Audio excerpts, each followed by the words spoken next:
So this lesson is going to be looking at ethics and ethical issues. So on your specification, the main ones that you need to know for ethics are things like informed consent, deception, protection from harm, confidentiality, and the right to withdraw.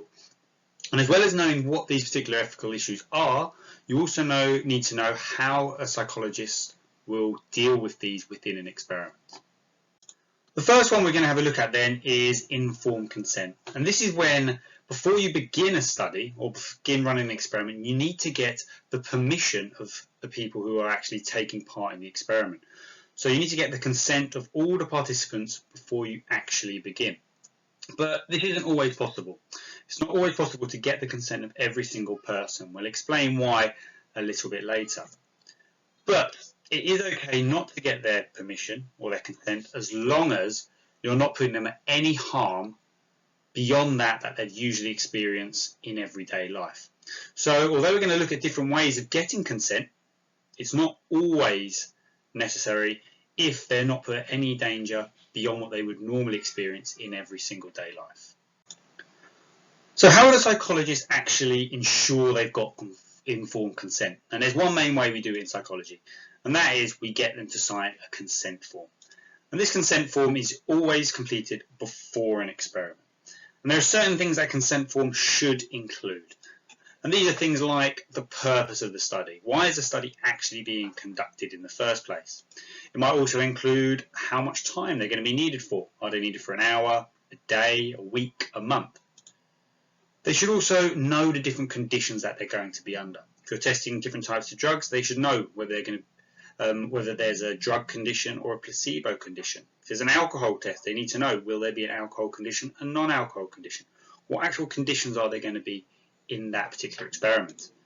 They also need to know that they have got the right to withdraw from the experiment at any time. They can withdraw during the study. They can withdraw their data at the very end of the study. That needs to be made very clear at the start of each experiment. You might also want to tell them things like if they're going to be kept on a special diet during the experiment, or if they're going to have to sleep a certain amount of hours per night, and that's going to be monitored. So there's certain other restrictions in each study that you might also want to let somebody know. You must let them know that they're going to be reassured from any protection from harm. They will not be put in any danger beyond that they're normally going to experience in everyday life. And you can always make sure that they know medical supervision will be there just in case. They also need to know the actual requirements of the study itself. So what are they actually going to be doing during the study? You must also let them know about confidentiality of their data. By this we mean the fact that their name, their location will not be used in any publication in the journal. So you might use code, etc. instead of using their actual names. So in psychology, you may have already looked at a few studies where informed consent can't be given. This might be because we need to deceive participants to see their real behaviour to a certain scenario. If we gave them the outline of the experiment, it would change their behaviour and we wouldn't be able to see what their real behaviours would be like. So there are certain ways we can get consent. For children under the age of 16, you need to get parental consent or guardianship consent in order for them to take part in the experiment. But if we're doing something like a deceiving study, there is a way of getting consent from other places. So we do something called presumptive consent. And this is where we take a sample of people from the population and we run through the experiment with them. We tell them what the research is going to involve, what the study is going to involve, the different conditions that the participants will be put under. And if that group of people decide that the study is okay and that they would give their consent to it, then we can generalize that consent to the wider population. So it is possible to get consent even though we don't get informed consent from the participants themselves. The next ethical issue we're going to have a look at then is deception. And this is where participants are misled or misinformed about the aims of a study. And sometimes in psychology experiments, this is absolutely vital because it avoids something called demand characteristics. And demand characteristics are when a participant guesses the aims of an experiment and therefore they change their behaviour in order to give the researchers what they want. And we want to try and avoid that as much as we can. So sometimes it's absolutely vital that we deceive participants. We don't really tell them what the true aims of the experiment are. However, they should be deceived as little as possible. And it's really important in psychology that any deception doesn't cause any psychological distress to the participant. And often in experiments, you may have already come across the Ash experiment, for example. Confederates are used to help deceive the participant. And confederates are people in the study who work for the experimenter. So they will be working for the experimenter to try and manipulate someone's behaviour. And we'll watch a few videos of this in class to give you a better understanding of what a confederate actually is. And there are certain ways to help us deal with deception. The most common one is something called a debrief. And debriefs are done at the end of an experiment. It should be done at the end of every single experiment that's ever done. So a debrief should really explain what the point of the research was. What was the general idea of it? What was their role in it? And all of that information should be explained to someone at the end of the study. On top of this, they should be told why they've been deceived.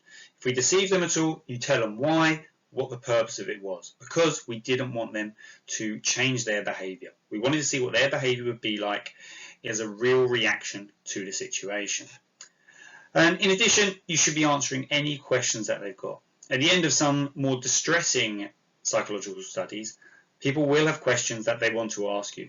For example, is their behaviour normal for the population? Especially when we come on to things like the Milgram experiment, where you're giving electrical shocks. A lot of people want to know, is their behaviour what other people would be expected to do as well? So you should be answering any questions that they've got in order to put them at ease. So to give you a rough idea of what an actual debrief would look like, I'm going to give you some questions that a psychologist might put in or ask someone at the end. So they'd firstly start with telling them the aims of the experiment, what the point of it was, why it's being studied, and what their role in that research was all about. You might ask them if they want to know the overall findings. So once you've got all the data in, do they want to know what the results of the study actually were? Whether they actually felt distressed by any part of the study. And this is something then that you can offer counselling, you can offer additional support if they felt psychologically scarred by the events of the study itself. You've got to let them know that they have the right to withdraw any of their data at any time of the experiment. So once the study's finished, let them know they can withdraw their data if they wish to do so. You might also want to tell them the results of the other condition. So if you're in one condition, for example, the alcohol condition, in a driving study, let's say, you might want to let them know, did their results differ from the non-alcohol condition group? So you can let them know the results of the study if they want to know that. And also always finish with whether they have any questions or not. It's a really important part of the debrief because they might have issues that your questions or your debrief don't actually answer for them, and they may want a little bit further information from you. So although it seemed really obvious, one of the major ethical issues in psychology is protection of harm, okay, protection from harm of participants. And really, psychological research should not cause any distress to the participants. So that could be physical, such as causing them physical pain and injury, or mental injury as well, or mental harm. So we're not allowed to embarrass them, you're not allowed to offend them, to frighten them, or to really cause any other harm to the participant themselves. And similar to other ethical issues we've looked at, really in a study there should be no harm beyond what they would experience in ordinary life. So how can we ensure that someone is protected from harm? Well, firstly, you can ensure that there is medical supervision on hand. You can let the participants know that from the very start, that there will be medical supervision at all times, just in case anything does happen. And also, you can ask psychological experts to look over your study. A psychological expert will take your methodology, they'll look at what you're going to do, and they'll be able to pick out whether there is anything within your methodology that will cause someone harm. And as a result of that, you can either make changes to reduce the effects of harm, or you can continue with the study if the psychological expert says, you're fine, the study will not cause any psychological harm to anybody.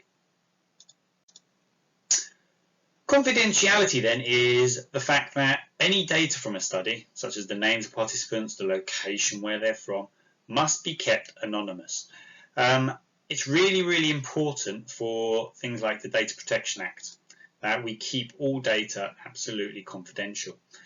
And how do we ensure that? Well, what we do in psychology is we use different things instead of their name. We might use coding, we might use letters, we might use numbers in order to prevent us using their actual name or actual location. And the final ethical issue then we're going to look at is the right to withdraw from an investigation. So at the very start, and also maybe perhaps during the experiment and at the end of the experiment, a participant should be reminded that they have the right to withdraw. Okay, this could be withdrawing their actual results or withdrawing from the study itself completely.